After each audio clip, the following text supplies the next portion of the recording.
Hello, mga kamaster, maraming salamat po sa lahat ng tumatangkilik ng The Secretly Rich Man, Gerald Crawford Story. Paki-follow and subscribe mga master para sa mga susunod pang mga kabanata. Isa pala akong rich kid.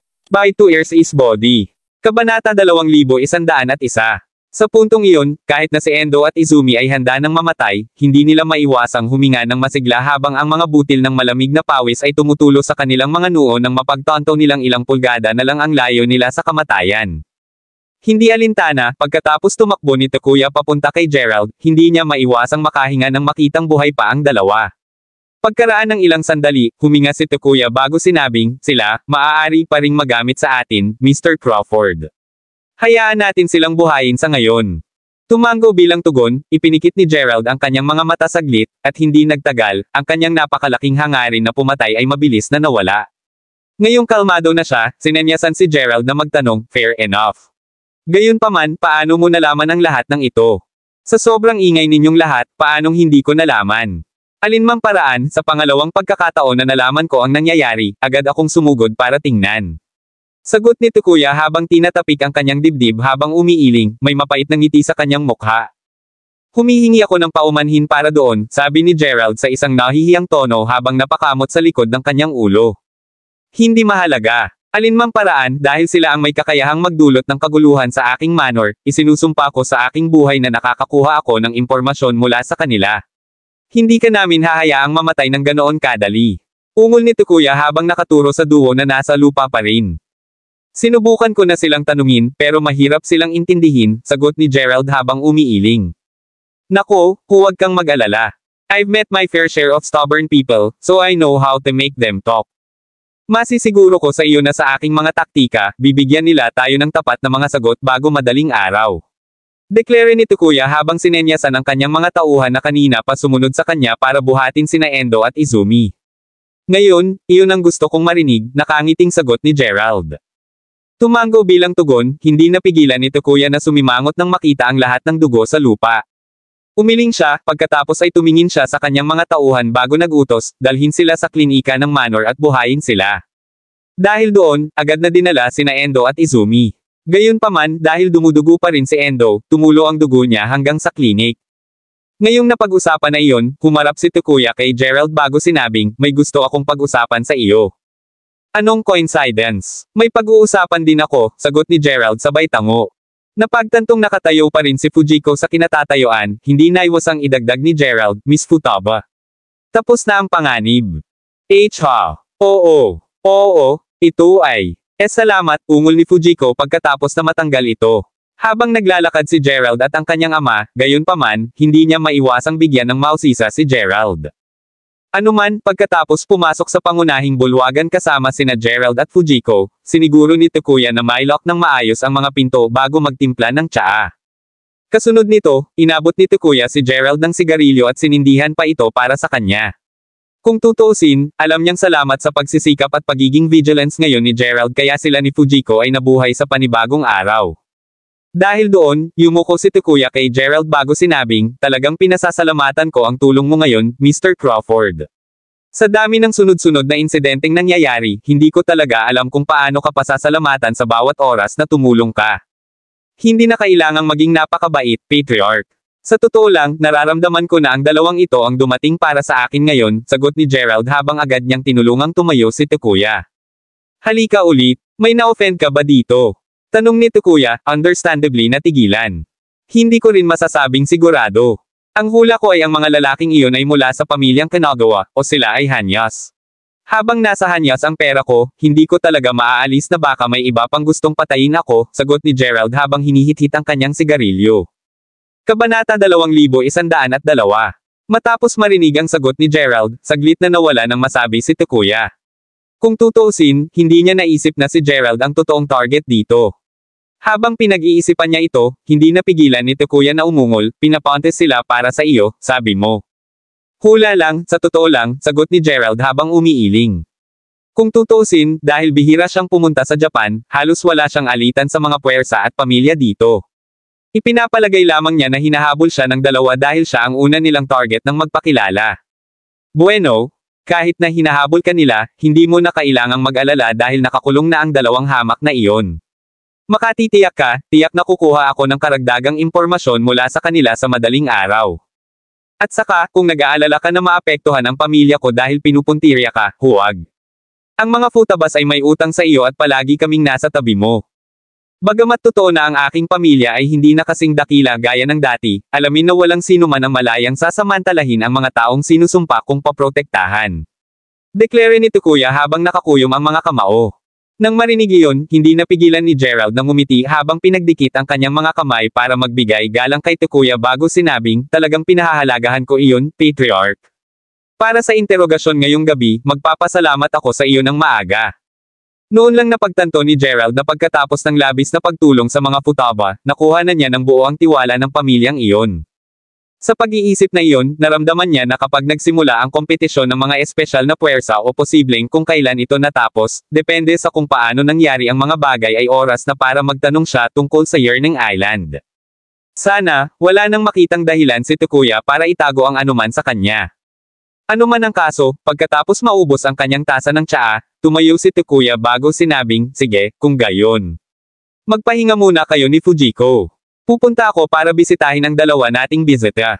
Dahil doon, lumabas si Takuya sa kwarto, iniwan si Gerald na agad na naglabas ng sigarilyo at si Fujiko sa loob. Bagamat nanatili roon si Gerald ng sumunod na kalahating oras upang tangkilikin ang kanyang tsaa, si Fujiko, sa kabilang banda, ay nanatili sa silid upang titigan ng may paghanga kay Gerald, ang mga kamay nito ay nakakupaw sa kanyang mga pisngi sa buong oras. Dahil sa patuloy niyang nararamdaman para kay Gerald, hindi napigilan ni Fujiko na sabihin, nararamdaman ko kung gaano kalakas ang dalawang iyon. Para isipin na madali mo silang mailabas. Lakas lang ang meron ako. Wala talaga akong ibang kakayahan. Tsaka hindi naman ako ganoon kalakas, nakangiting sagot ni Gerald. Sa totoo lang, hindi niya inaasahan na ilantad ang ganoong kalaking lakas niya kanina mula nang naroon si Fujiko. Gayunpaman, kung hindi niya ginawa iyon, hindi niya magagawang ilabas ang dalawang lalaking iyon sa ganoong kaikling panahon. Iyon, para kay Gerald, ay mas nag-aalala dahil madaling magkaroon ng gulo sa manor kung hindi niya ito nailabas kaagad. Kung tutuusin, sinong magsasabing wala ng ibang kanagawas o hanyo assassin na naghihintay ng pagkakataong hampasin ang asyenda habang si Gerald ay abala kay Endo at Izumi. Kung ganoon nga ang kaso, magiging napakahirap para kay Gerald na lutisin ang mga bagay-bagay. Ang lahat ng ito ay nagpapaliwanag kung bakit ginamit niya ang labis na lakas sa unang lugar. Hindi alintana, nang marinig iyon, hindi napigilan ni Fujiko na itaas ang isang bahagyang kilay habang nagtanong. Ngayon na ba talaga? May dahilan ba ako para magsinungaling? At saka, kung iniisip mong lihim akong yumaman, ang isang magandang pagtingin sa aking kasuotan ay sapat na upang hindi masabi iyon. Sagot ni Gerald habang tumayo at dahan-daang umikot-ikot, just to prove his point. Si Fujiko, para sa isa, ay kilala ang kanyang mga sikat na tatak dahil siya ay isang mayamang binibini mula sa isang prestihiyosong pamilya, kaya kailangan niyang sumang-ayon doon. Bagamat totoo na hindi ka kamukha nito, tiyak na mabubuhay ka ng mas magandang buhay sa kung gaano ka kalakas. Sa totoo lang, kung mag-a-apply ka para maging personal bodyguard, maaari kang kumita ng mahigit $1,000,000 kada taon, ungol ni Fujiko habang nagpupules ng alikabok sa kanyang damit. Ang buhay bilang isang personal na bodyguard ay masyadong mahigpit para sa akin. Medyo delikado din para sa panlasa ko. Sa totoo lang, tama na ang paraan ng pamumuhay ko ngayon, nakangiting sagot ni Gerald. Alam ko, di ba? Ungol ni Fujiko habang bahagyang namumula, sa pag-aakalang ipinahihiwatig ni Gerald na nag-e-enjoy siyang kasama siya. Nang mapagtanto iyon, si Gerald na ayaw nang magsalita pa dahil sa takot na baka magkaroon pa ito ng hindi pagkakaunawaan ay tumahimik bago sinabing, anyway, medyo gabi na, kaya magpahinga ka na. Sana, ang iyong ama ay nakakuha ng ilang mahalagang impormasyon mula sa dalawang lalaking iyon sa umaga. Kabanata 2103. Bahagyang namumula pa, si Fujiko pagkatapos ay tumango habang sumagot, tama, matulog ka rin ng maaga. Mapanganib man ang gabing iyon, hindi niya maiwasang matuwa nang marinig ang sinabi ni Gerald. Anuman, kaagad siyang sinamahan pabalik sa pasukan ng kanyang silid bago siya tuluyang humiwalay kay Gerald. Si Gerald na mismo ang nagtanggal ng coat niya at nagbuhos ng isang baso ng malamig na tubig pagkabalik niya sa kwarto. Nang makaupo na siya sa isang upuan, nagsimula siyang mag-isip tungkol sa dalawang assassin. Dahil ang kanyang paglalakbay sa Japan ay napaka-confidential, nag-alinlangan siya na ang mga ito ay ipinadala ng kanyang mga lumang kaaway. Gayunpaman, nagawa siyang tawagan ng dalawang iyon sa pangalan. Sa pag-iisip na iyon, kung sino man ang nagpadala sa kanila, tiyak na nagawa na nila ang kanilang takdang aralin bago isagawa ang plano ng pagpatay. Ngunit sino kaya ito? Napaisip si Gerald habang hinihimas ang kanyang sigarilyo. Pagkaraan ng ilang sandali ng pag-iisip, nakabuo si Gerald ng ilang individual na nakatira sa Japan na posibleng may mga lumang sama ng loob sa kanya. Ganun pa man, kahit gaano pa niya ito binanat, lahat sila ay parang wala talagang lakas para harapin siya. Tsaka hindi naman nila malalaman na pumunta siya sa Japan. Sa pag-iisip na iyon, ang mga assassin ay malamang na ipinadala ng mga individual na nasaktan niya sa kanyang pinakahuling paglalakbay dito. Mula sa kung ano ang maaari niyang ipunan, kasama na ang mga espesyal na puwersang sundalo mula sa Yanam, ang Kanagawas, at ang Hanyas. Kahit na isinama niya ang mga sundalo mula sa Yanam sa equation, sila ang pinaka-imposible sa grupo. Kung tutuusin, wala sa kanila ang nakahanap ng anumang ebidensya na siya ang may pananagutan. Ang pagkawala ni Adler. Bukod dito, sigurado siya na ang Yanam military ay natakot na sa kanya.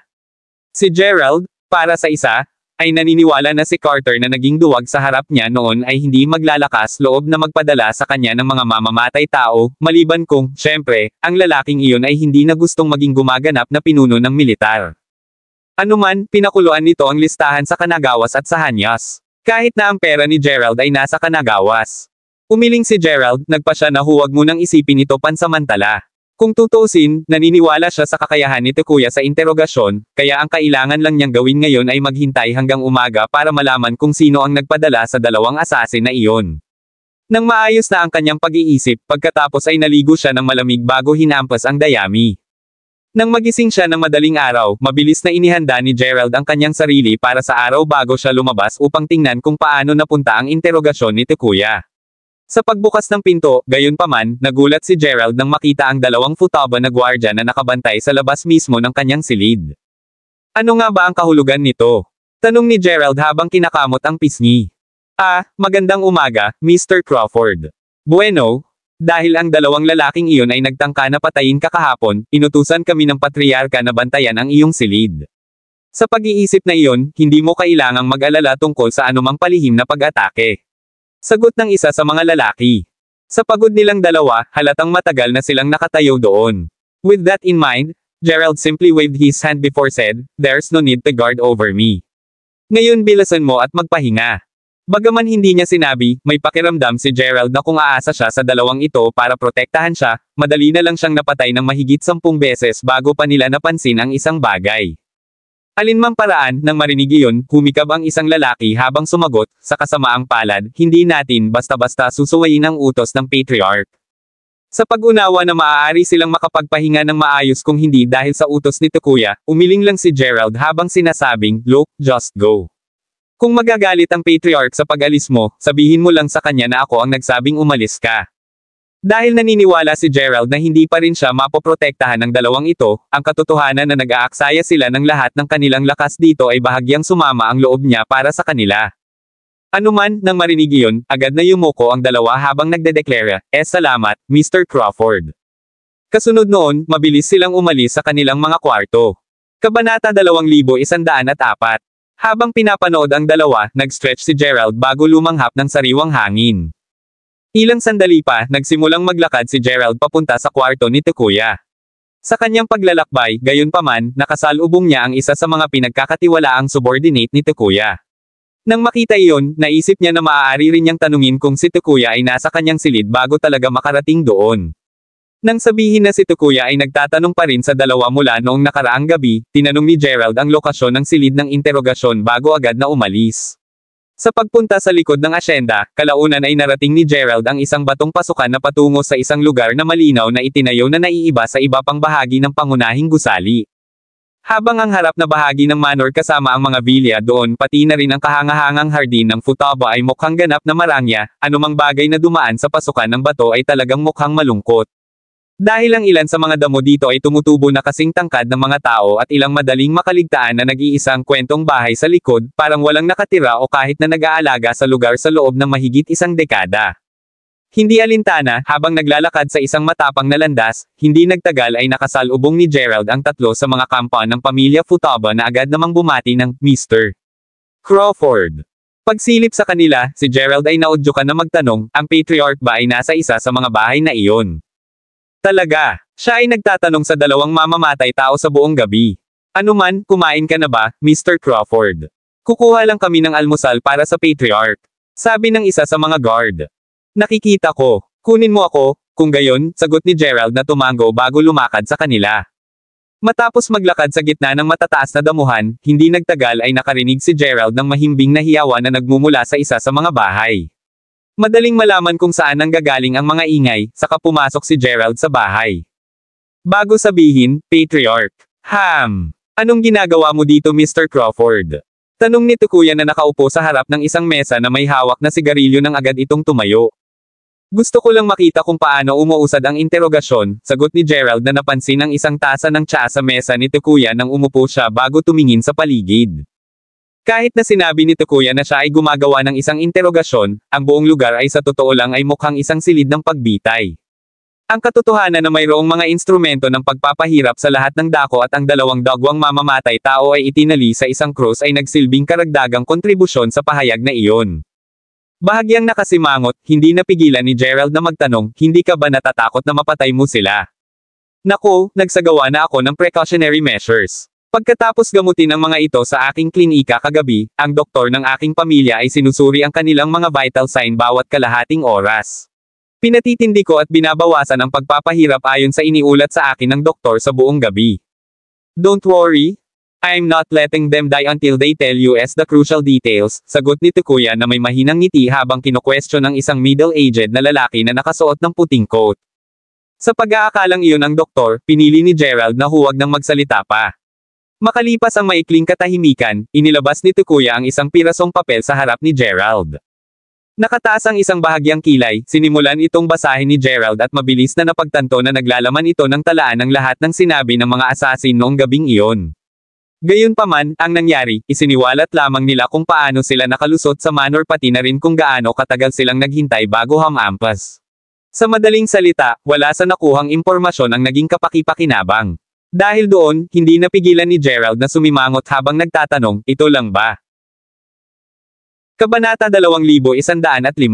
Sa kasamaang palad, ang dalawang ito ay mas matigas ang ulo kaysa sa una kung inaasahan. Dahil ayaw nilang magbigay ng anumang kapaki-pakinabang na impormasyon hanggang sa puntong ito, gagamit na ako ng mas matinding taktika mula ngayon. Kahit na sila ay mamamatay, sisiguraduhin kung mamamatay sila ng napakabagal. Ungol ni Tukuya habang nagngangalit ang mga ngipin.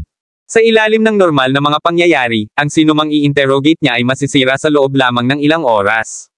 Ang dalawang ito, gayunpaman, ay pinananatiling mahigpit ang kanilang mga labi, kahit na siya ay nagtanong sa kanila sa buong gabi at naubos ang karamihan sa kanyang mga aparato sa pagpapahirap. Hindi siya makapaniwala. Gayunpaman, hindi nasara ng loob si Tukuya. Kung tutuusin, hindi pa niya ginagamit ang kanyang pinakamalupit na taktika. Kapag ginamit na niya ang mga iyon, sigurado siyang mag-uusap sila sa wakas. Paglingon sa dalawa, napangisi lang si Gerald, sabihin mo na lang sa amin ang mga detalye at tiyak na mamamatay ka sa sobrang sakit. Managinip ka. Wala kang makukuha mula sa amin kaya patayin mo na lang kami.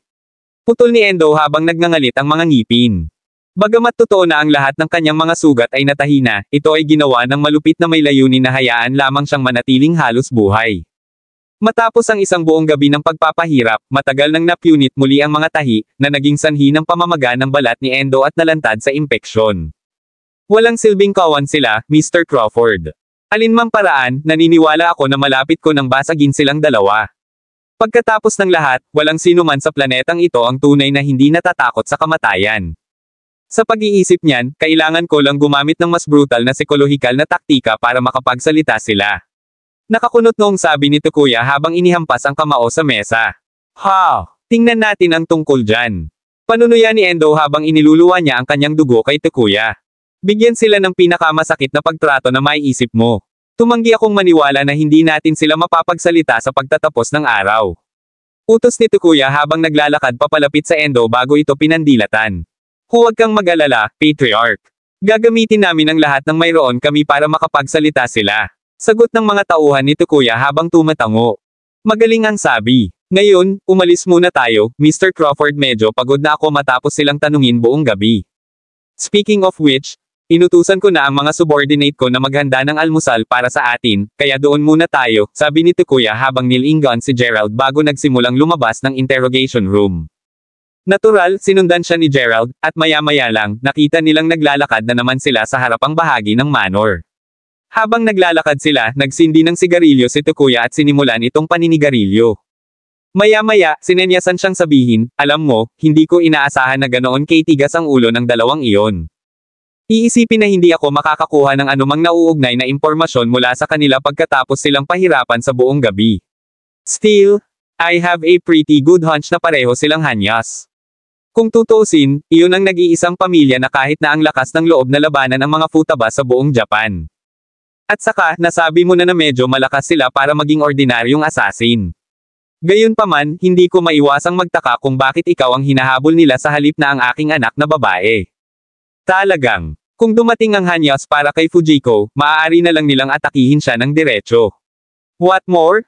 Aside from the fact na halatang sinundan nila ako, tinawag pa nila ang pangalan ko, which seals the deal that I was their target the entire time, sagot ni Gerald habang patuloy na iniisip ang paksa. So parang, pero bakit bigla na lang nila gustong sundan ka? Hindi kaya nalaman nila na ikaw ang nagligtas kay Fujiko noong araw na iyon. Kahit na ayaw kong sabihin ito, alam kong hindi iyon dapat maging dahilan para ikaw ang target nila sa halip na ang aking anak na babae, ungol ni Takuya na nakakunot ang noo. Hindi kaya sila si Hanyas? Tanong ni Gerald. Gaano kalakas ang dalawang iyon? Malamang sila si Hanyas. Pagkatapos ng lahat, walang ibang mga pamilya o puwersa sa Japan na magsasanay ng mga karampatang assassin. At muli, walang maglalakas loob na manggulo sa mga futabas maliban sa kanila. At muli, maaaring ito ay isang bias na palagay.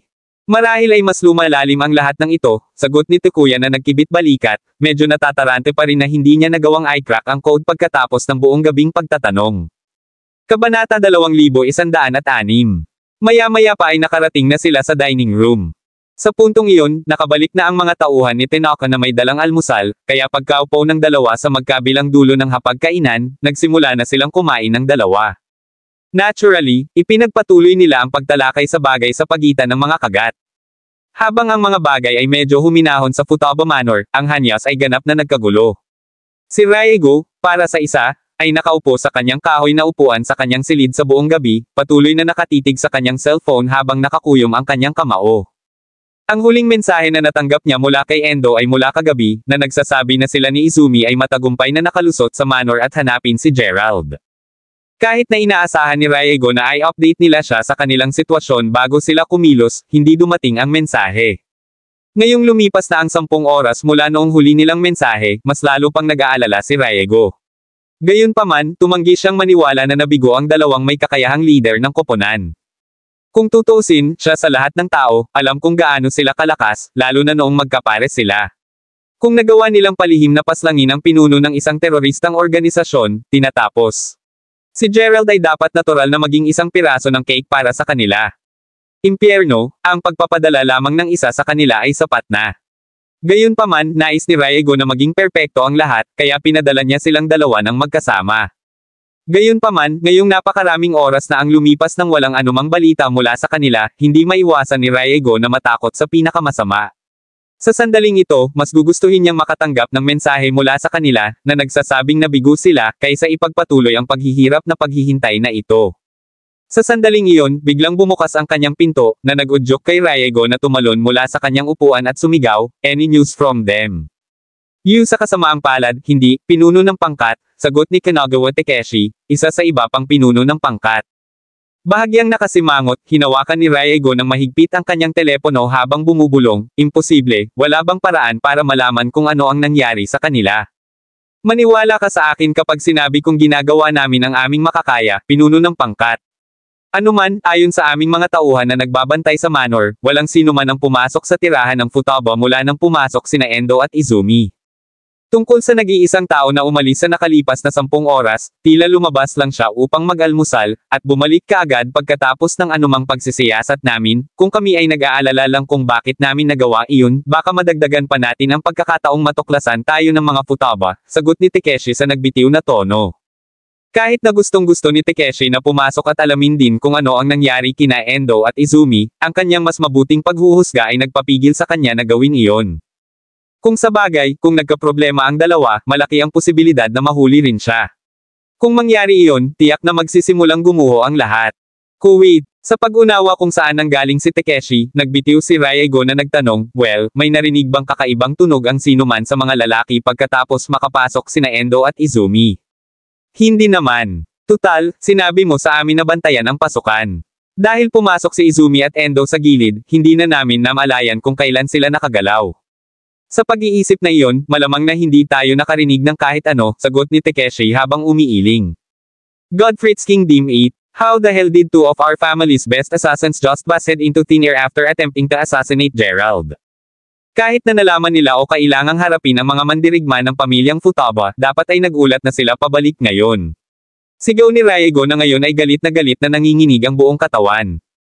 Hindi napigilan ang kanyang galit, pagkatapos ay inihagis niya ang kanyang telepono sa sahig sa sobrang lakas na ang telepono ay nabasag sa 1,000,000 piraso.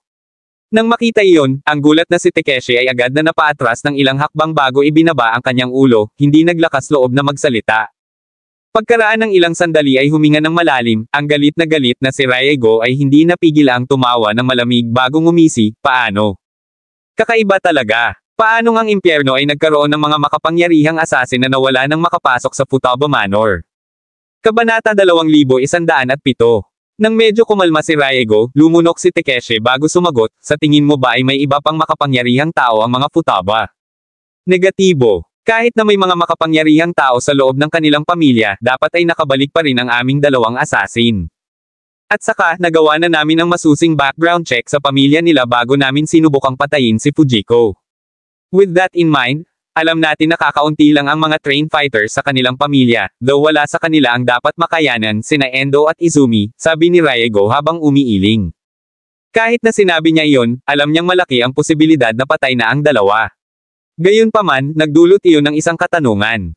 Saan ang impyerno ay biglang natagpuan ng mga Futabas ang gayong makapangyarihang mga lalaki? Kahit anong gulo ni Ryego sa utak niya, hindi niya talaga maisip. Talaga. Kakaiba talaga. Sa kung gaano kalakas sina Endo at Izumi, ang misyon na ito ay dapat na naging madali para sa kanila. Iniisip ko kung mayroong anumang pinagbabatayan ng mga isyu na kasangkot, ungol ni Takeshi. I can't say for sure, pero kung ano man ang kaso, hindi tayo pwedeng mag-slow off kahit isang segundo. Hindi ko pwedeng hayaan na lang na mawala sa grid ng ganito ang dalawa sa nangungunang mga asasin ng pamilya namin. Sa sinabi nito, napilitan kaming magtungo sa kanilang asyenda para mag-imbestiga. Kahit napatay na talaga sina Endo at Izumi, kailangan kong makita ang mga bangkay nila para maniwala. Deklare ni Ryego pagkatapos huminga ng malalim. Ang nanginginig na ngayon na si Ryego ay matapat na inilihim ang kawalan ng tugon ni Endo at Izumi mula sa karamihan ng iba pang mga hanyas. Pagkatapos ng lahat, sina Endo at Izumi ay dalawa sa pinakamalaking powerhouse sa loob ng pamilya, at kung nalaman ng patriarch na posibleng may nangyari sa kanila, tiyak na may impyerno na babayaran. Tiyak na hindi nakatulong na napakahirap na sanayin ang higit pa sa kanilang mga tauhan para makarating sa antas ng duo. Ano man ang kaso, tinanong ni Takeshi, kaya, dapat pa ba nating bantayan ang kanilang pasukan? Pansamantala, oo, magpapadala ako ng isa pang maliit na koponan upang sakupin ang gawaing iyon sa ilang sandali. Sa sandaling dumating sila, subukan ang iyong makakaya upang mahanap ang Endo at Izumi. Kung nagawa mong iligtas sila, papayagan kitang maging assistant team leader ng pangunahing assassination team. Sagot ni Ryego pagkatapos ng maikling paghinto. G, nakuha ko. Bulalas ni Takeshi na agad nang umiti. Mabuti. Ngayon umalis ka na. Gusto kong maiwan mag-isa. Reklamo ni Ryego habang nakaupo ulit sa kanyang upuan habang nakatingin sa kisame. Pagbalik kay Gerald, pagkatapos ng kanyang almusal, hinanap niya si Fujiko. Sa sandaling pumasok siya sa kanyang silid at binati nila ang isa't isa ng magandang umaga, sinamantala ni Fujiko ang pagkakataong sabihin, alam mo, inabisuhan lang ako ng militar na 1 linggo na lang ang kompetisyon ng mga espesyal na puwersa. Sa pag-iisip na iyon, nais nilang pumunta ako doon. Agree ako sa kanila doon. 7 days is not all that long, sagot ni Gerald sabay tango. Talaga. Gayunpaman, hindi ko maiwasang mag-alala na kung aalis tayo sa mansyon, mas maraming mamamatay tao ang susubok na habulin ang ulo mo. Hindi ko talaga gustong pabigatin ka pa kaysa sa dapat kong pabigatin. Tawagin ito ng loob, ngunit naniniwala ako na ang Kanagawas at ang Hanyas ay susundan ka ng sabay, ungol ni Fujiko habang nakahawak sa laylayan ng kanyang damit. Huwag mo akong alalahanin. Regardless, I'll be sure to protect you, sagot ni Gerald sa casual na tono. Sa pagkaunawa na sinusubukan ni Gerald na iwasang pag-usapan ang tungkol sa pagpapabigat nito sa kanya, sinabi ni Fujiko, alam kong gagawin mo, ngunit ako. So, kailan tayo pupunta? Putol ni Gerald. Ayon sa abiso ng militar, kailangan nating naruroon ngayong hapon upang irehistro ang ating mga sarili. Kapag nagawa na natin iyon, sasabihin nila sa amin ang higit pa tungkol sa kaganapan pati na rin kung kailan gaganapin ang kompetisyon. Gaganapin. Isa pa, hindi tayo papayagang umalis hanggang sa matapos ang kompetisyon, kaya tandaan mo iyon, sagot ni Fujiko na may seryosong tono. Kung gayon ano pang hinihintay natin? Mag-impake na tayo at pumunta sa kalsada. Sabi ni Gerald nang walang kaunting pag-aalinlangan. Pasimpleng tango bilang tugon, alam ni Fujiko na tama si Gerald. Kailangan niyang mag-focus sa kompetisyon. Pagkatapos ng lahat, hindi lamang siya ang bunsong anak na babae ng pamilya Futaba, ngunit kailangan din niyang tuparin ang kanyang titulo ng reyna ng mga sundalo. Sa pag-iisip na iyon, tiyak na kailangan niyang makakuha ng mataas na puntos sa kompetisyon. Kabanata 2108. Pagkatapos nilang mananghalian, sabay na umalis sina Gerald at Fujiko sa mansyon sakay ng SUV. Kanina bago sila umalis ay pinayuhan ni Takuya ang dalawa, lalo na si Gerald, na bigyang pansin ang kanilang paligid kahit saan sila magpunta. Kung tutuusin, malaki ang posibilidad na parehong nagtutulungan ang Kanagawas at Hanyas. Sa pag-iisip na iyon, alam ni Takuya na ang kanyang anak na babae ay mas nasa panganib ngayon kaysa dati. Siyempre, sinang-ayunan ito ni Gerald, at nanumpa siyang protektahan si Fujiko sa abot ng kanyang makakaya. Anuman, habang ang dalawa ay nagmamadaling pumunta sa lugar na itinalaga ng militar ng Hapon para sa kanila upang marehistro, ang Hanyas na nagbabantay sa pasukan ng mansyon na inilagay ni Riego doon ay agad na nagulat ng kanilang nakita sa kanilang pinuno ng pangkat. Ano? Sabay na umalis sina Gerald at Fujiko. Sigaw ng dilat na mata na si Riego habang tumatalon mula sa kanyang upuan, ibinaba ang kanyang sigarilyo sa proseso. Kumbaga, ipinaalam sa akin ng aking mga nasasakupan na sila ay nagmamaneho sa Timog Silangan, agad na sagot ni Takeshi, hindi nang ahas na maging mahina. Well, ano pang hinihintay mo? Kunin ang iyong mga lalaki upang buntot sila. Binabalaan kita, kapag nawala sila, may babayaran kang impyerno. Itingal ni Riego habang inihampas ang kamao niya sa mesa. Huwag kang mag-alala dyan, team leader. Ginagawa na yan ng mga nasasakupan ko. Hindi namin hahayaang makatakas ang aming mga target. Deklare ni Takeshi habang tinatapik ang dibdib. Pagkaraan ng ilang segundo, gayunpaman, idinagdag ni Takeshi. Gayunpaman, sinusubaybayan lang ba natin sila? Dapat ba tayong kumilos o ano? Kailangan ba talagang sabihin ang obvious? Kunin ang mga coordinate ng iyong mga lalaki sa sandaling ito. Sumama agad kami sa kanila. Ang Gerald Crawford na iyon. Wala akong pakialam kung paano, ngunit tiyak na nakukuha namin ang aming mga kamay sa kanya, at kapag nagawa na namin, malalaman namin ang tungkol sa nangyari kina Endo at Izumi. Walang paraan na madaling mawala sa amin ang dalawa sa nangungunang mga asasin ng aming pamilya. Ungol ni Riego habang papalabas ng kwarto niya, mabilis na sinundan siya ni Takeshi. Pagbalik sa SUV, makikita si Gerald na nagmamaneho gamit ang isang kamay at may hawak na sigarilyo sa kabilang kamay. Nakasandal ang kamay ng sigarilyo sa nakabukas na bintana ng kotse, pareho silang mabilis na papalapit sa venue ng kompetisyon. Sa kanilang paglalakbay, gayunpaman, si Fujiko na hindi tinawag na reyna ng mga sundalo ay hindi napigil ang sabihin, ako lang ba, o ang dalawang sasakyan sa likod ng SUV ay sumusunod sa atin. Si Fujiko, para sa isa, ay napansin ang mga kotse mula sa sandaling pumasok sila sa highway. Napakahirap na makaligtaan sila dahil gaano man kabilis o kabagal ang pagtakbo ng SUV, ang dalawang sasakyan ay nanatili lamang ng isang palaging distansya mula sa kanila. Regardless, upon hearing that, Gerald didn't help but smile as he looked at the rearview mirror while replying, ano, ngayon mo lang ba sila napansin? Alam kong halos 10 minuto na nila tayong sinusundan, gusto ko lang itanong sa iyo, sabi ni Fujiko habang umiiling. Aba, ang totoo, sinusundan na tayo ng dalawang sasakyang iyan mula nang umalis tayo sa mansyon, sagot ni Gerald habang itinatapon ang sigarilyo sa bintana, bago tumuntong sa gasolina. Dahil doon, lumundag ang SUV, dahilan para bumilis din ang dalawang sasakyan sa likuran nila. Ano, sinasabi mo ba sa akin na ang mga tao sa mga sasakyan na iyon ay nagbabantay sa ating manor sa buong oras na ito? Bulalas ni Fujiko, natigilan. Pagkatapos ng lahat, ang ideya na sila ay nakabuntot mula sa sandaling umalis sila sa manor ay isang bagay na hindi niya kailanman naisip. I'm assuming kaya, sa bagay, bago kami umalis kanina, naramdaman ko na ang presensya ng hindi bababa sa 10 tao na nakakubli sa anino. Gayunpaman, hindi sila masyadong malakas, kaya nanatili akong tahimik tungkol dito. Kung ito ay makakatulong na malaman, sila ay sapat na mahina kaya't ang mga tauhan ng iyong ama ay madaling mag-alaga sa kanila. Kabanata 2109. Bagamat 106 na po ang takbo ng SUV, si Gerald ay mukhang cool na pipino habang casual niyang itinambol ang kanyang mga daliri sa manibela. Si Fujiko, sa kabilang banda, ay hindi napigil ang mapatitig kay Gerald bago tuluyang nagtanong, "Who the hell are you?" "Ordinaryong tao lang ako. Ilang beses ko nang sinabi sa'yo yan, di ba?" Nakangiting sagot ni Gerald. Walang ordinaryong tao ang makakapagsabi na naramdaman nila ang presensya ng hindi bababa sa 10 mahihinang lalaki na nagkukubli sa mga anino. Paano mo masusukat ang lakas ng isang tao nang hindi mo muna sila nakikita? Ungol ni Fujiko. "It was just a gut feeling," sagot ni Gerald, na ngayon ay napagtanto na maaaring masyado siyang nasabi. Natural, walang paraan na masasabi niya sa kanya na naramdaman niya ang mga lalaking iyon at kung gaano sila kalakas sa paggamit ng kanyang Herculean Primordial Spirit. Sa pamamagitan ng Herculean Primordial Spirit sa loob niya, sadyang walang itinatago kay Gerald, kahit gaano pa siya ketiko o kung gaano sila kagaling umarte. Ano man ang kaso, natural na hindi ito binili ni Fujiko, na nag-udyok sa kanya na sabihin, ang totoo, pakiusap. Muli, ito ay isang gut feeling lang. Kahit ano paman, sa tingin ko ay dapat muna tayong mag-focus sa pag-alis sa mga taong iyon. Kung tutuusin, hindi mo naman gugustuhing pangunahan sila hanggang sa venue ng kompetisyon, di ba? Sagot ni Gerald na halatang pilit na iniiba ang topic. Siyempre, ayoko. Tiyak na magdudulot ng kaguluhan ang mga taong iyon kung pamumunuan natin sila doon. Kung mangyari iyon, hindi lang ako mapaparusahan, kundi ang militar ng Hapon ay mapapahiya din. Ipinahayag. Fujiko sa determinadong tono habang umiiling. Siya, para sa isa, ay hindi nais na dalhin ang mga problema ng kanyang pamilya sa militar. Magaling ang sabi. Next question, gusto mo bang mawala sila o patayin na lang?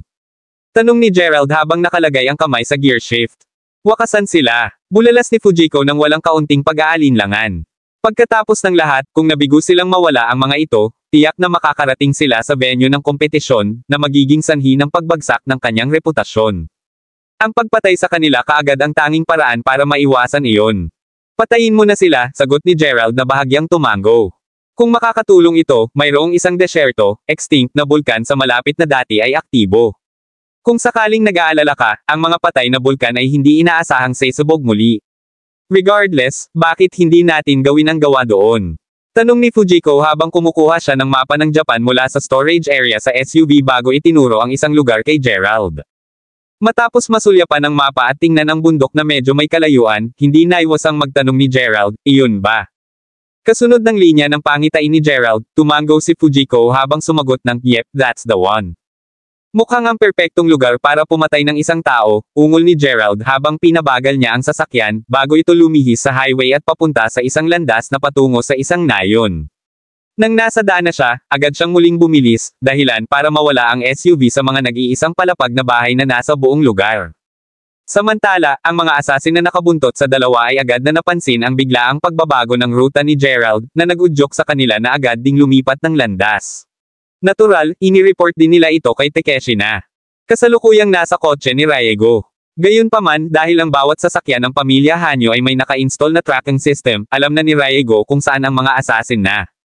Bumubuntot si Gerald, bago pa man sila mag-report pabalik. Ang nakakabigla ni Riego, gayunpaman, ay ang katotohanan na si Gerald ay talagang lumalayo. Agad na nag-click sa central control panel ng kotse ng 2 beses na nag-udyok sa isang mapa ng lugar na lumitaw, pagkatapos ay nagreklamo si Riego, ito ay hindi tama. Saan sila pupunta? Kabanata 2110.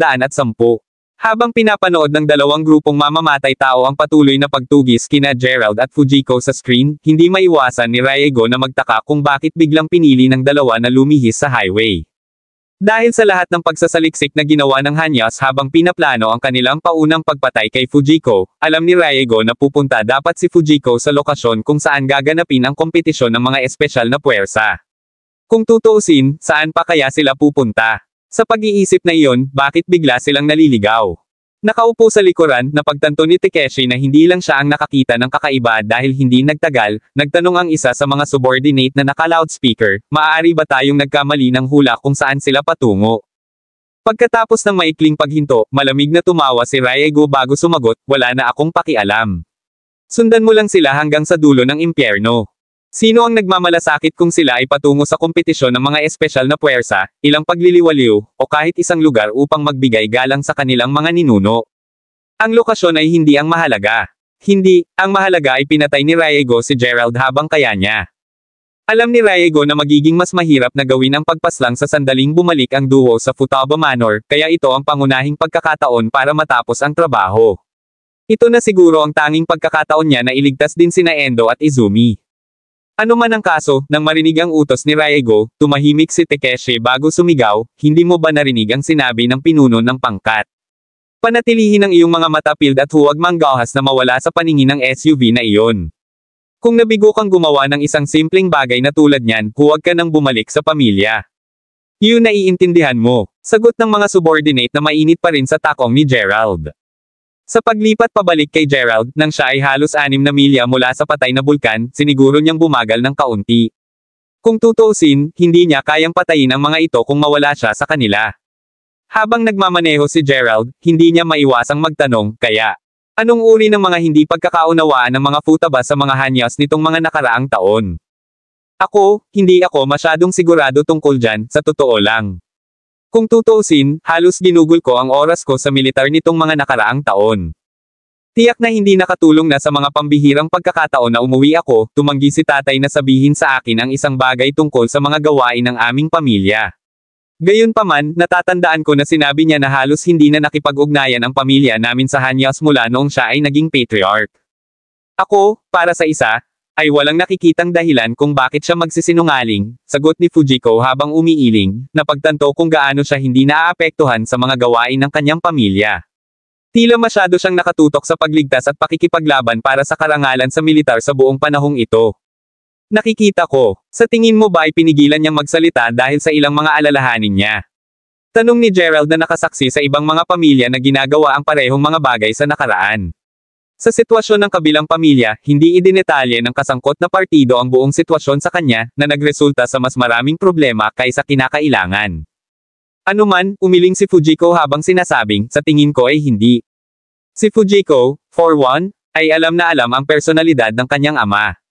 Hindi lang si Takuya ang uri ng taong may sama ng loob sa ibang pamilya. Kahit na magkaroon ng hindi pagkakaunawaan, kukonsintihin lang niya ito para sa kapakanan ng pagprotekta sa interes ng lahat. I wonder about that, bulong ni Gerald sa sarili. Bagamat alam na alam ni Gerald ang alitan ng pamilya sa pagitan ng mga Futabas at ng mga hanyas, hindi siya naniniwala na magpapadala lamang ang mga hanyas ng mga asasin upang patayin si Fujiko ng walang magandang dahilan. Ang problema noon, hindi niya masabi kung ano ang motibo nila. Gayunpaman, sigurado siyang may mga dahilan ang hanyas. Kung tutuusin, bakit pa sila magiging persegido sa paggawa ng gulo para sa kanya at kay Fujiko? Kahit na sabihin mo iyan, hindi ko talaga nakikitang may dahilan ang tatay ko para makipag-away sa mga hanyas, sagot ni Fujiko na nakarinig ng ungol ni Gerald. Bagaman iyon ay totoo, hindi mo isinaalang-alang ang iba pang mga Futabas. Sino ang nakakaalam kung ang alinman sa kanila ay may anumang salungatan o pagpapalitan ng interes sa mga hanyas? Sabi ni Gerald na may pilit ng ngiti. Nang marinig iyon, agad na kumunat ang noo ni Fujiko habang nagtanong. Baka sina Lolo Masura at Sok ang tinutukoy mo. Kahit na matagal nang hindi nakauwi si Fujiko, sapat pa rin ang kanyang kaalaman sa mga bagay na tulad nito. Ang katotohanan na sinabi ni Masura sa kanyang ama na bumaba mula sa kanyang pwesto sa harapan niya ng gabing iyon ay tiyak na naging pangunahing sospek. Kabanata 2111. Just to make it clear, I didn't say any names, sagot ni Gerald habang umiiling. Siya, para sa isa, ay mas nakakaalam kaysa sa basta-basta na lang ituro ang mga daliri sa alinman sa mga Futabas. Gayunpaman, mula sa kanyang mga nakaraang karanasan, medyo mataas ang posibilidad na tama ang hula ni Fujiko. Ano man ang kaso, hindi ko talaga kayang isipin ang mga ganitong pangyayari sa loob ng aking pamilya, ungol ni Fujiko habang nagdidilim ang kanyang ekspresyon. Kahit noong bata pa siya, si Fujiko ay inaalagaan ng mabuti ng lahat ng miyembro ng kanyang pamilya. Sa pag-iisip na iyon, mas naging mahirap para sa kanya na isipin ang sinuman sa kanyang mabait na miyembro ng pamilya na nakatayo laban sa kanyang ama at gumagawa ng mga nakakapinsalang bagay sa kanilang pamilya. Si Gerald mismo ay nanatiling tahimik pagkatapos marinig iyon, at nag-concentrate lang sa pagmamaneho, sinisiguradong bantayang mabuti ang dalawang sasakyan sa pamamagitan ng kanyang rear view mirror sa likod ng mga ito ng sabay. Wala pang 20 minuto, natagpuan ng dalawa ang kanilang mga sarili na papalapit sa kanilang destinasyon. Sa puntong ito, halos wala ng mga nayon sa landas. Impyerno, wala kahit anumang ligaw na aso sa paligid, at sa isang bansa na may napakaliit na lupain tulad ng Japan, ito ay walang kulang sa hindi natural. Anuman, nang mapagtanto na si Gerald ay patuloy na lumilingon sa paligid, si Fujiko ay naudyukan na magtanong, alam mo ba kung bakit ang lugar na ito ay napakakaunting tao? Nagkibit balikat bilang tugon, simpleng sagot ni Gerald, beats me. Well, ito ang teritoryo ng pamilya Yamashita. Sa pag-iisip niyan, bukod sa mga miyembro ng kanilang pamilya, walang ibang nang-ahas na manirahan dito, paliwanag ni Fujiko. Anong uri ng mga tao ang mga Yamashita? Tanong ni Gerald, medyo napukaw ang interes niya. Bagamat hindi niya alam ang tungkol sa Japan, nalaman niya pagdating sa mas maimpluwensyang at makapangyarihang mga pamilya. Sa sinabi nito, nakita niyang kakaiba na hindi pa niya narinig ang tungkol sa mga Yamashita. Pagkatapos ng lahat, upang makakuha ng ganoong kalaking bahagi ng lupa, ang Yamashita ay walang alinlangan na maging makapangyarihan. Nang makita kung gaano ka-curious si Gerald, mabilis na ipinaliwanag ni Fujiko, well, sila ay isang hindi kilalang pamilya sa Japan. Ang kanilang mga kakayahan ay hindi sapat para makakuha ng ranggo sa Japan. Kung gayon paano sila nakabili ng napakalaking piraso ng lupa? Well, kahit na ang mga ordinaryong tao ay nakikita sila bilang isang regular na pamilya, sa mga Tagaloob, alam namin na sila ay may medyo natatanging propesyon. Sila ay lihim na isang pamilya ng mga ninja, sagot ni Fujiko sa mahinang boses. Katulad ng mga cultivator, ang mga ninja ay hindi mga individual na maaaring matutunan ng mga tao mula sa secular na mundo tungkol sa lahat ng hindi gusto. Pagkatapos ng lahat, ang paglalantad na ang gayong propesyon ay talagang umiral ay madaling pukawin ang isang walang katapusang bagyo. Mga ninja, sabi mo. Sabi ni Gerald na medyo nakasimangot. Talaga, I'm sure narinig mo na sila dati, sagot ni Fujiko sabay tango. Ang paraan ng pagpapakita ng media sa kanila. Oo, kahit na sa totoo lang ay wala akong ideya na talagang nag-e-exist sila. Kung tutuusin, hindi pa ako nakatagpo ng isa. Sabi ni Gerald habang umiiling. Well, they're very real. And it's an unspoken rule para sa mga nakakaalam na totoo ang mga ninjas na dapat itago ang kanilang existence. Naniniwala ako na ito ay katulad ng kung paano itinatago ng mga Westoners ang pagkakaroon ng mga magsasaka, sagot ni Fujiko habang tumatango. Oh, alam mo ba ang tungkol sa mga magsasaka? Tanong ni Gerald habang nakatingin sa kanya. Siyempre gusto ko. Ako ang batang may bahay ng pamilyang Futaba, kung tutuusin. At saka, ang pamilya natin ay Kabanata 2112. Bagamat tuwang-tuwa ang unang tono ni Fujiko, sa kalagitnaan ng kanyang pangungusap, tila napagtanto niyang may nasabi siyang hindi dapat, na nagtulak sa kanya na tumahimik. Habang nakita ni Gerald na kainahinala iyon, nanatili siyang kalmado sa harapan habang nagtanong, paano ang pamilya mo? Ako, well, syempre alam ng pamilya ko ang mga ganyang bagay. The Futabas are quite powerful, after all, sagot ni Fujiko bago bahagyang tinakpan ang bibig. Makes sense? Sabi ni Gerald habang sumabay sa kanya. Gayunpaman, pagkatapos ng lahat ng panahong ito na magkasama sila, naramdaman ni Gerald na hindi sinasadyang nakumpirma ni Fujiko na ang kanyang pamilya ay bahagi ng tribo ng Sidam. Feeling thankful na hindi siya pinipilit ni Gerald na magpatuloy, pagkatapos makahinga ng maluwag, idinagdag ni Fujiko, regardless, though I know there are ninjas in that family, I've never personally met any. Kung tutuusin, ang ibang makapangyarihang pamilya, kasama ang atin, ay wala talagang dahilan para makipag-ugnayan sa kanila. Sa pag-iisip na iyon, sila ay naninirahan lamang dito, kaliwa halos liblib mula sa mga regular na mamamayan. Pagkaraan ng ilang sandali na pag-isipan ito, pinabagal pa ni Gerald ang SUV upang matiyak na makakahabol ang dalawa pang sasakyan bago tumingin sa labas ng bintana habang nagtatanong, kung pag-uusapan, ngayong nakapasok na tayo sa kanilang teritoryo, sa palagay mo ba ay darating sila para maghanap ng gulo sa atin? Mababa ang tsansa niyan. Kung tutuusin, sa pagkakaalam ko, ang mga Yamashita ay walang anumang salungatan sa ibang pamilya.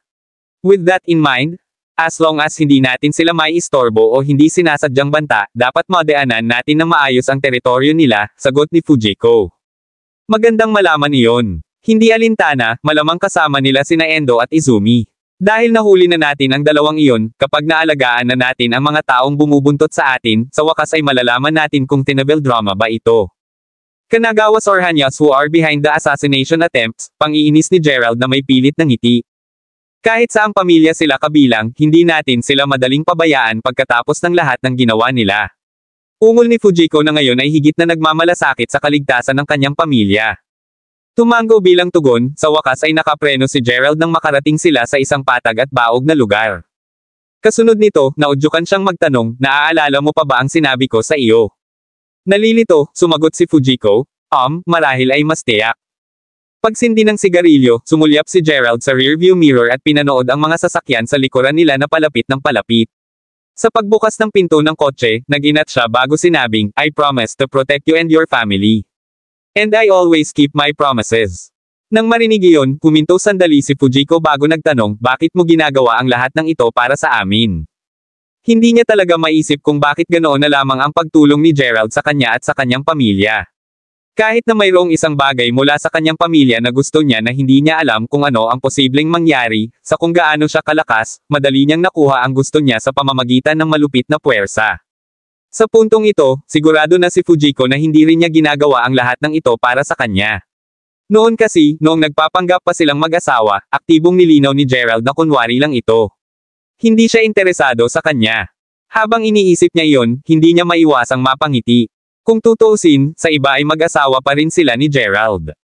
Though they were fake their relationship now, sinong magsasabi na hindi ito mauuwi sa tunay na relasyon? Ang pag-iisip tungkol dito ay lubos na nagpabuti sa mood ni Fujiko. Alinmang paraan, pagkababa ni Gerald sa SUV, huminto ang dalawa pang sasakyan sa hindi kalayuan. Gayunpaman, walang lumabas. Sa halip, pinili ng mga lalaki na i-update si Ryego tungkol sa kanilang kasalukuyang sitwasyon. Nakapasok na sila sa teritoryo ng pamilyang Yamashita. Sigaw ni Ryego habang hinahampas ang manibela bago pinindot ang preno, dahilan upang huminto ang sasakyan sa gilid ng kalsada. Kabanata 2113. Ilabas ang pisikal na mapa. Utos ni Ryego sabay baba niya. Kaagad na ginawa ang utos ni Ryego, kinuha ni Takeshi ang mapa at inilabas ito sa kanyang harapan. Sa laitan ng kanyang tingin sa pagitan ng screen ng navigation ng kotse at ng pisikal na mapa, tinuntun ni Ryego ang rutang tinahak ni Gerald bago tuluyang huminto ang kanyang daliri sa ibabaw ng tigang na bundok. Ayon sa GPS, ang dalawang sasakyan ay tunay na nakapasok sa teritoryo ng pamilyang Yamashita. *Man 8. Anong kalokohan ang ginagawa ni Gerald sa teritoryo ng pamilyang Yamashita? Anong klaseng relasyon meron siya sa kanila? Reklamo ni Ryego habang nakasubsob ang kamao sa upuan niya. Leader, sa tingin mo, ang taong humadlang sa planong pagpatay kay Saburo ay maaaring isang ninja mula sa pamilya Yamashita. Haka-haka ni Takeshi. May posibilidad talaga. Gayunpaman, hindi ko pa talaga nakilala ang alinman sa mga ninja mula sa pamilyang iyon. Impyerno, wala pa akong narinig na anumang koneksyon sa pagitan ng mga Futabas at ng mga Yamashita. Sagot ni Ryego habang napakamot sa likod ng kanyang ulo, nagtataka kung paano naging komplikado ang mga bagay. Halos lahat ng makapangyarihang pamilya sa Japan ay alam ang tungkol sa mga ninja ng Yamashita. Gayunpaman, dahil walang nakakita sa alinman sa kanilang mga ninja, may mga alingawngaw na ang mga ninja ay bagay lamang ng mga alamat at hindi talaga totoo. Anuman, pagkatapos ng maikling paghinto, idinagdag ni Takeshi, kaya dapat ba tayong magpatuloy sa ating misyon? O dapat ko bang utusan ang ating mga tauhan na umatras? Na-corner na namin sila ng maayos. Hindi natin dapat hayaang masayang ang ganitong pagkakataon. Tsaka hindi naman yung Yamashites yung pinupuntirya namin. Kung makakabangga natin ang mga ito, sisiguraduhin lang nating ipaliwanag ang mga bagay-bagay nang maayos. Sa pag-iisip ng katayuan ng pamilya Hanyo, ang mga Yamashita ay dapat na handang harapin tayo, sagot ni Ryego habang nakatitig kay Takeshi. Sa sinabi nito, nagpatuloy si Ryego sa pagmamaneho kung nasaan si Gerald. Bagamat tiyak na ipagpaliban niya ang misyon dahil sa takot na masaktan ang mga Yamashita sa nakaraan, ang kasalukuyang Ryego ay nasa isang desperado na sitwasyon. Kung tutuusin, nawala ang dalawa sa nangungunang mga asasin ng pamilya Hanyo habang sinusubukang patayin si Gerald. Dahil doon, kinailangan niyang tanungin si Gerald sa lalong madaling panahon para malaman ang sitwasyon ni Endo at Izumi.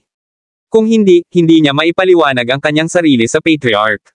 Si Ryego, para sa isa, alam na kung nabigo siyang makakuha ng anumang impormasyon mula kay Gerald, ang pagkawala ng kanyang posisyon bilang pinuno ay isang maliit na halaga na babayaran.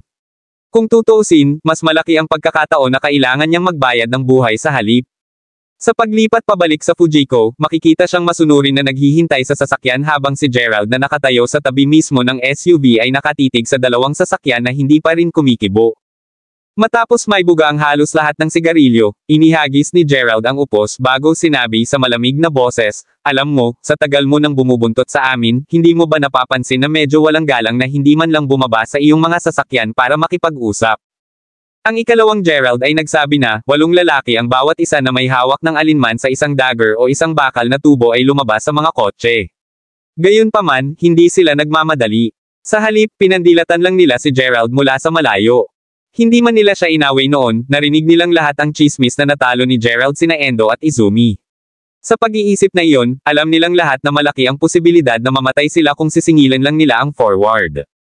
Idinagdag na sa katotohanan na si Riego ay nag-utos lamang sa kanila na buntot kay Gerald sa halip na patayin siya, wala sa 8 lalaki ang nagplanong kumilos. Nang makitang hindi sila gumagalaw sa kanilang kinatatayuan, idinagdag ni Gerald, "Dahil nandito na tayong lahat, bakit hindi mo sabihin sa akin kung saang pamilya ka nanggaling?" Kabanata 2114. Sa kabila ng narinig niyang tanong ni Gerald, wala ni isa sa kanila ang sumagot. Napagtanto na hindi sila mahilig magsabi ng kahit ano o lumipat man lang sa kanilang kinatatayuan, si Gerald na nawawalan na ng pasensya ay naghanda ng kumilos at sinabi nitong, "Dahil ayaw mong magsalita, sisiguraduhin kong hindi ka na muling magsasalita." Hindi ito ang unang pagkakataon ni Gerald na humarap sa mga individual na ganito.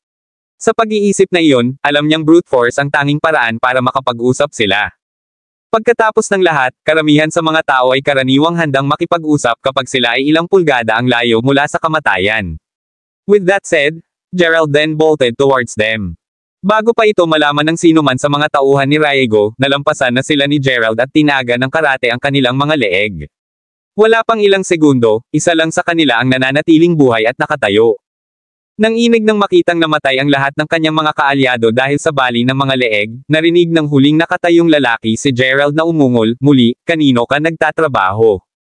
Sino ka?" Nauutol na sabi ng takot na si Hanyo na hindi pa rin makapaniwala sa kanyang nasaksihan ilang segundo lang ang nakalipas. Anong antas ng lakas ang mayroon si Gerald?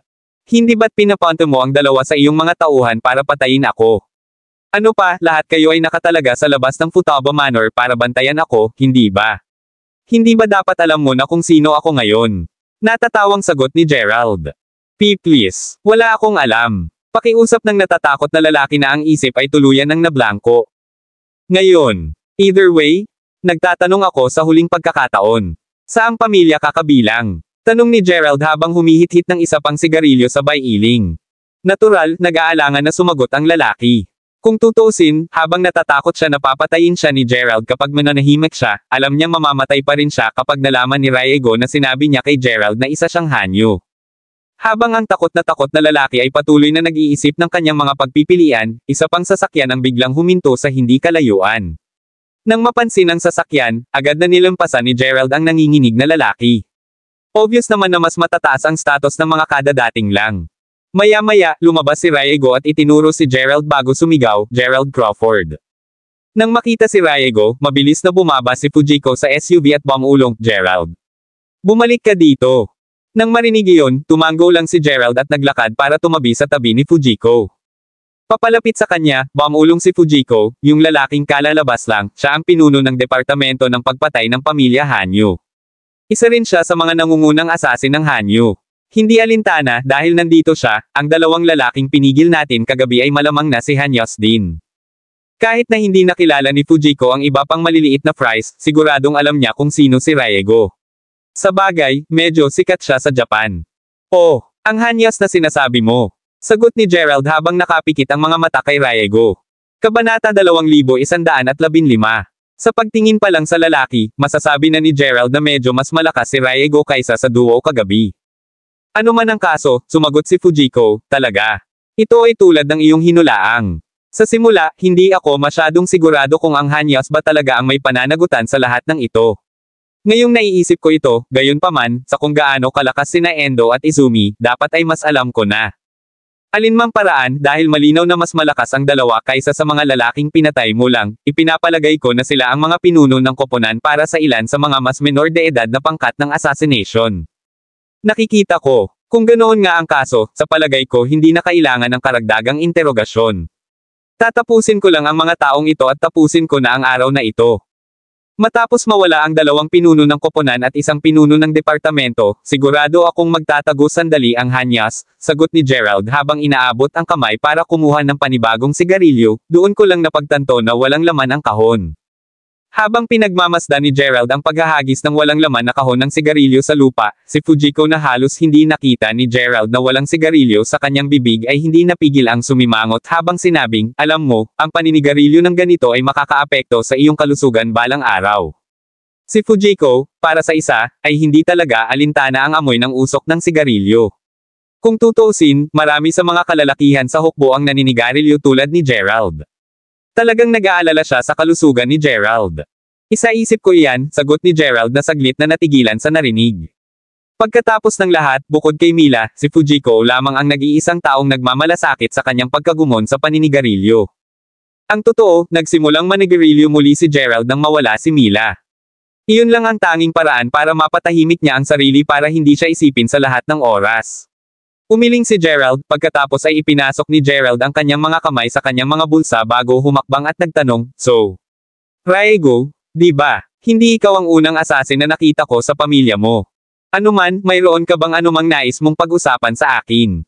I'm assuming so since pinabuntot mo kami ng mga tauhan mo hanggang dito. Nang marinig iyon, agad na humakbang si Raego, patuloy na itinuro si Gerald habang sumisigaw ito, nasaan si Endo at Izumi, Gerald? No idea who they are, sagot ni Gerald habang casual na nagkibit-balikat. Don't you dare play dumb with me. Anong ginawa mo sa kanila? Binabalaan kita, mas mabuting ibalik mo sila sa amin o tatapusin kita dito at ngayon din. Sigaw ni Raego. Habang iniisip niya kung paano natalo ang dalawa kay Gerald, bigla niyang napagtanto na ilan sa kanyang mga tauhan ang nakahandusay sa lupa. Pagkatapos ng maikling paghinto, umungol si Raego. Ano ang nangyayari dito? Bagamat biglang naging pangit ang ekspresyon ni Raego, mas pangit si Takeshi habang nakakunot ang noo, sila. Siguradong pinatay sila ni Gerald. Dahil lahat sila ay kanyang mga tauhan, alam na alam ni Takeshi na ang mga pangkalahatang kakayahan ng kanyang koponan ay nabawasan na ngayon. Kung wala sila, magiging general na lang siya ng walang hukbo. Natural, hindi ko sila maibibigay sa iyo. Gayunpaman, kung sasabihin mo sa akin kung bakit ka lumipat sa Futaba sa unang lugar, maaari kong isaalang-alang na ibahagi sa iyo ang kasalukuyang sitwasyon ng duo. Hell, if I'm feeling generous, baka ibalik ko pa ang katawan nila. Sagot ni Gerald sabay tawa ng malamig. Ikaw, nililigawan mo si kamatayan, Gerald. Itingal ni Raego, na ang galit ay sumikat. Kung wala lang si Gerald ng impormasyong kailangan niya, sana sinakal na niya ang batang iyon ngayon.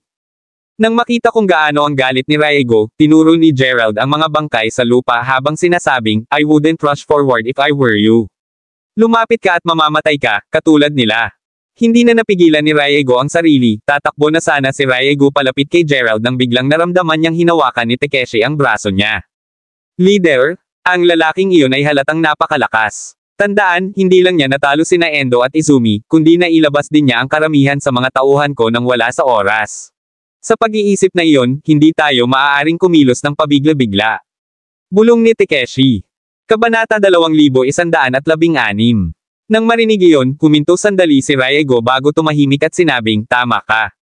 Gaya nga ng sinabi ni Takeshi, madaling napatay ni Gerald ang napakaraming hanya sa napakaikling panahon. Napakahirap gawin iyon na kahit si Raego ay hindi sigurado kung magagawa niya rin iyon. Ano pa, wala man lang kalmo sa kanya si Gerald. Sa madaling salita, ang labanan ay naging sobrang one-sided. Ang bagong napagtanto kung gaano kalakas si Gerald ay agad na pinawisan ng malamig na pawis sa noo ni Raego. Kahit na dati ay tumanggi si Raego na maniwala na sina Endo at Izumi ay maaaring ibagsak ng sinuman mula sa Futaba Manor, alam na niya ngayon kung gaano siya mali. Nang makita kung gaano katahimik ang pabigla-bigla ni Raego, hindi napigilan ni Gerald na mapangiti habang nagtatanong, ano ang nangyari sa lahat ng lakas na iyon? Nang marinig iyon, huminga ng malalim si Raego habang iniisip kung paano magpapatuloy. Sa bandang huli, naisip niya na mas mabuting huwag na munang guluhin si Gerald, kahit pansamantala lang. Dahil doon, na-prompt si Raego na sabihin, dahil panauhin ka ng pamilyang Futaba, handa akong hayaan ang lahat basta ibalik mo sina Endo at Izumi sa amin. Huwag mo nang pangarapin na maibalik sila. Ano man, makinig ng mabuti. If you tell me the full details of why you made a move on the Futabas, whether it's due to family feud or someone told you to go after them, I may consider sparring you, sagot ni Gerald sa walang pakialam na tono habang nakakross arms. Bagamat alam na ni Gerald na si Riego ang pinuno ng departamento ng assassination ng pamilya Hanyo, hindi niya maiwasang mapatingin sa lalaki ng may paghamak. Kung tutuusin, alam ni Gerald na malamang na maialis niya si Riego nang hindi man lang ginagamit ang kapangyarihan ng Herculean Primordial Spirit. Hindi alintana nang marinig ang sinabi ni Gerald, agad na muling umakyat ang galit ni Riego. Glaring daggers at Gerald, Riego then clenched his fists habang umuungal, how arrogant. Dahil ayaw mong makipagtulungan, gawin mo ito sa iyong paraan. Ipapakita ko sa iyo ang tunay na lakas ng mga asasin ng pamilya Hanyo. Teka, pinuno, huminahon ka, sigaw ni Takeshi habang tinangka niyang pakalmayan muli si Riego. Bagamat alam ni Takeshi na kaya ni Riego na sakupin ang daan-daang mga sundalo ng espesyal na puwersa sa isang pagkakataon ng hindi pinagpapawisan, alam din niya na si Riego ay hindi katugman ni Gerald. Pagkatapos ng lahat, nagawa ni Gerald na mapasuko ang Endo at Izumi. Bagamat hindi siya naglakas loob na sabihin kay Riego na maaari siyang maging katulad ng kanyang mga patay na tao sa lupa, alam ni Takeshi na ang posibilidad na mangyari iyon ay napakataas. Alinmang paraan, sinagot lang iyon ni Riego sa pamamagitan ng paghampas kay Takeshi. Umalis ka, angal ni Riego habang patuloy sa pagmamarch patungo kay Gerald. Si Takeshi mismo ay pasimpleng tinakpan ang kanyang pasa na pisngi nang humakbang siya sa gilid kung saan nakatayo rin ang nag-iisang nakaligtas na assassin mula kanina, hindi nakikipag-date para magsalita pa. Dahil alam nilang wala sa kanilang dalawa ang makakapidyo sa kanilang pinuno ngayon, naisip nila kung may pagkakataon ba talaga itong laban kay Gerald.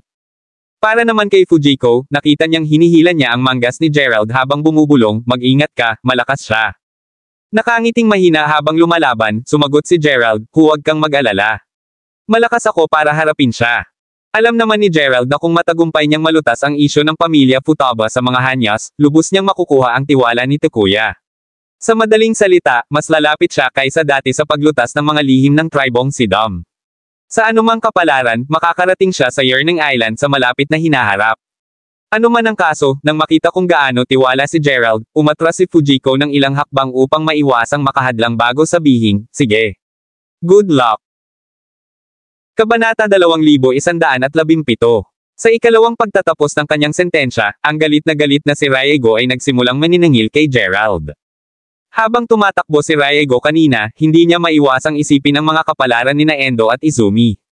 Iniisip pa lang kung paano na sila patay ay nagalit na sa kanya na para kay Riego, patay na si Gerald. Ano man ang kaso, siya ang pinuno ng mga asasin ng pamilya Hanyo.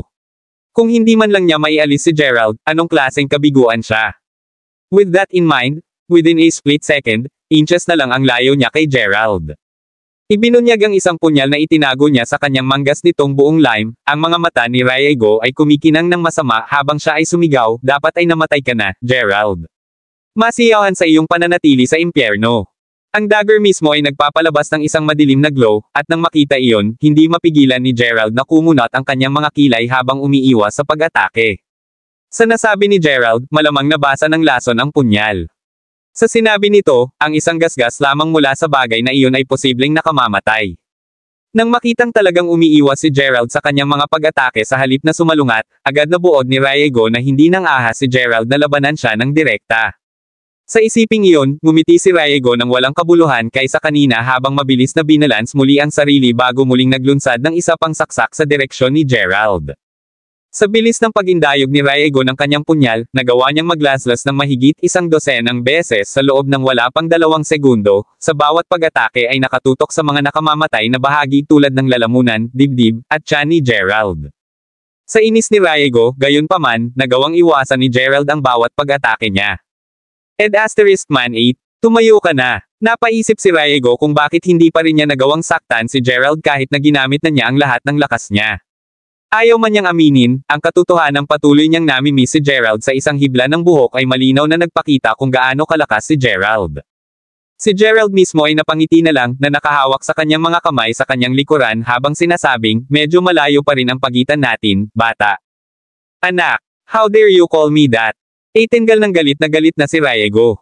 Bilang pinuno ng departamento ng pagpatay ng pamilya Hanyo, hindi lamang siya nagkaroon ng mataas na katayuan sa loob ng pamilya, kundi pati na rin sa buong Japan. Saan man siya magpunta, tatawagan siya ng mga tao bilang isang pinuno alang-alang sa langit. With that in mind, how dare a petty B***starred like Gerald call him a kiddo? Oh, mali ba ang sinabi ko? Tanong ni Gerald habang nakangiti ng nakakaloko. Talagang hinihiling mo, alam mo ba? Sigaw ni Riego na ngayon ay galit na halos magmukhang baliw habang nakakuyom ang kanyang mga kamao. Kasunod nito, agad na naglunsad si Riego ng isa pang serye ng mga pag-atake. Ngayon na siya ay higit na galit kaysa dati, ang kanyang bilis at lakas sa pag-atake ay agad na tumaas, na nagresulta sa mabilis na paggalaw ng assassin na tanging ang kanyang mga after images lang ang makikita. Napansin kung gaano kabilis at mas malakas si Riego ngayon, papakawala na sana ni Gerald ang kapangyarihan ng kanyang Herculean primordial spirit nang biglang, hindi niya maiwasang sumimangot. Habang tinatangka ni Riego na saksakin muli si Gerald, hindi napigilan ni Fujiko na nanunood sa buong eksena na malaglag ang panga nang makitang biglang pinili ni Gerald na tumayo bago pumikit. Nagalit ba siya? Ilang segundo bago dumapo ang punyal sa dibdib ni Gerald, isang malakas na kalaslas, nang nagbabanggaan na metal ang biglang narinig habang may mabilis na lumipad na bagay. Kabanata 2118. Nagulat na lang, halos matamba si Riego sa tabi mismo ni Gerald, bagamat nagawa niyang balansehin ang sarili sa oras. Sa sandaling iyon, ang punyal na nasa kamay niya ilang segundo lang ang nakalipas ay makikitang pamitik sa ere, at maya-maya pa, ito ay tumago sa lupa. Nanlaki ang mga mata, agad na hinanap ni Riego kung ano ang hamarang sa kanyang pag-atake, at maya-maya lang, nakita niya kung ano iyon. Ito ay isang shuriken, sa lahat ng bagay. Inis na pinalampas niya ang pagkakataong patayin si Gerald dahil dito, agad na sumigaw si Riego, sino ang gumawa niyan? Sinabi iyon ng pangalawang Riego, isang paos na boses ang maririnig na nagsasabing, medyo hawakan mo ang pakikipaglaban sa teritoryo ng pamilyang Yamashita, hindi ba? Kasunod nito, isang kabadong matandang lalaki ang tila lumitaw sa kawalan ng hangin, na agad na ikinagulat ng lahat. Paano niya naitago ang kanyang presensya ng lubos? Mabilis na lumabas mula rito, si Fujiko pagkatapos ay lumapit kay Gerald habang bumubulong, malamang elder iyon ng pamilya Yamashita. Bagamat hindi niya gaanong alam ang tungkol sa mga Yamashita, mula sa kung paano kumilos at manamit ang tao, ito ay medyo maliwanag na ang matanda ay ang tunay na pakikitungo. Tumango bilang tugon, hindi maiwasan ni Gerald ang bahagyang pag-iingat sa matanda. Pagkatapos ng lahat, sa ilalim ng normal na mga pangyayari, babalaan siya ng kanyang Herculean primordial spirit tuwing may mga magsasaka o malalakas na lalaki. Gayunpaman, naramdaman lamang niya ang presensya ng matanda mula sa sandaling ihagis ang shuriken. Alam naman ni Gerald na kanina pa siguro nakatingin ang matanda bago ito kumilos. Sa pag-iisip na iyon, wastong naging mapagbantay si Gerald sa matanda. Para makaramdam siya ng labis na pag-aalala. Gaano nga ba kalakas ang matandang ito? Gayunpaman, hindi napigilan ni Gerald na mapailang na may ngiti habang bumubulong, kaya ito ay isang tunay na ninja, ngayon na ang una. Moving back to Riego, the second he realized that it was a Yamashita that stepped in, agad niyang kinalma ang sarili. Kung tutuusin, alam niya na nahihirapan na siya sa pagpasok. Kung mas masaktan pa niya sila, talagang nasa mainit na tubig siya. Dahil doon, mabilis na kinuha ni Riego at itinago ang kanyang punyal bago humarap sa matanda. Saglit na hindi pinansin si Gerald, saka yumuko habang nakalapat ang kamao sa palad niya bago nagpahayag ng, "Good day, Senior. Pumunta ako kay Hanyu Riego, at ako ang pinuno ng departamento ng pagpatay ng pamilya Hanyu. Ano ang itatawag ko sa iyo?" "I've heard about you before," sagot ng matanda na tila hindi interesadong magpakilala. "Ano man, nandito lang ako dahil papunta ako para ayusin ang ilang sama ng loob sa taong iyon. Hindi ko akalain na papasok siya sa teritoryo mo. Alinmang paraan, gusto kong linawin na wala ako rito para manggulo sa iyo. With that said, once na inalagaan ko siya, aalis na agad ako." Deklare ni Riego habang nakatitig kay Gerald. Kumaway ang kanyang kamay sa halip na walang pakialam, sumagot ang matanda, bago ang alinman sa mga iyon. "Dahil nakapasok ka na sa teritoryo ng aking pamilya, pumunta ka sa aking lugar bilang mga panauhin. Mapayapa nating pag-uusapan ang iyong mga sama ng loob, at sa pagtatapos ng lahat, sana ay maaayos natin ang hindi pagkakaunawaan na ito nang walang anumang pagdanak ng dugo." "Paano iyon?" Natural, nagulat si Riego sa narinig. Matapos bahagyang mag-alinlangan, sa huli ay umiling siya bago sinabing, "Ayos lang ako. At saka, matagal ko nang gustong bisitahin ang pamilya mo, kaya ito na ang perpektong pagkakataon para magawa ko ito." Kahit nakilala ang mga Yamashita sa kanilang mga ninja, hindi ganoon kaitikot si Riego sa kanila. Pagkatapos ng lahat, sa kabila ng kung gaano kahiwaga ang mga ninja, sigurado si Raigo na ang mga assassin ng Hanyo ay hindi mas mahina kung ikukumpara. Kabanata 2119. With that in mind, lumingon ulit si Raigo kay Gerald. Sa totoo lang, nakaramdam siya ng matinding pagkabalisa hanggang sa nahihirapan siyang huminga dahil wala pa rin siyang ideya kung nasaan sina Endo at Izumi. Ano man ang kaso, alam ni Raigo na ang tanging lunas sa kanyang pagkabalisa ay sa pamamagitan ng pagliligtas sa kanyang 2 tauhan at pagpatay kay Gerald. Hindi alintana, tinanggap ni Raigo ang imbitasyon ng matanda sa isang kadahilanan. Habang nagmamaneho sila kanina, iniisip ni Raigo ang kabiguan ni Saburo na patayin si Fujiko. Ang mga Yamashita ba talaga ang hamarang sa tangkang pagpatay kay Saburo noong isang araw? Bakit naman biglang magdesisyon sina Gerald at Fujiko na magtungo dito? Sa alinmang paraan, kung ang mga Yamashita ang tunay na may pukana sa likod ng lahat ng ito, tiyak na ipapaliwanag nito kung bakit hindi niya mahanap ang umaatake kay Saburo kahit na nagpadala ng napakaraming lalaki upang mag-imbestiga. Dahil sinimulan ng matanda ang imbitasyon, ito ay isang pinakamainam na pagkakataon para sa kanya na maghukay ng mas malalim dito. Hindi siya ang pinuno ng pangkat ng assassination ng Hanyo nang walang kabuluhan. Whatever the case was, since Raigo agreed to eat, the old man then smiled as he turned to face Gerald while asking, "And how about you, young brother?" Masaya sana ako. Kanina ko pa naririnig ang tungkol sa mga Yamashita ninja, at isang karangalan na sa wakas ay makatagpo ako ng isa, sagot ni Gerald habang nakangiting pabalik. Nakangiti bilang tugon, sinabi ng matanda sa kanyang namamaos na boses, "Anak, hindi totoo ang mga ninja. Kami ay isang maliit na pamilya lamang sa bingit ng pagbagsak. Walang mga ninjas na makikita dito." Gayunpaman, bago pa man makasagot si Gerald, dahan-daang iniabot ng matanda ang kanyang kamay, at sa bahagyang pagkumpas, ang shuriken na kanina ay inihagis ay lumipad pabalik sa kanyang kamay. Ito ay halos parang ito ay hinihila pabalik ng isang hindi nakikitang thread ng mga uri. Habang nasa kamay na niya ang shuriken, inilagay iyon ng matanda sa kanyang bulsa bago tumalikod at naglakad papababa sa tigang na bundok, ang mga braso ay nakalapat sa kanyang likod. Kahit na inaasahan ng isa na mabagal siyang gumalaw, ang matanda ay medyo mabilis. Nang makita iyon, pinandilatan ni Raigo si Gerald, at susundan na sana ito nang biglang lumapit si Takeshi sa kanya bago nagtanong, paano tayo, pinuno?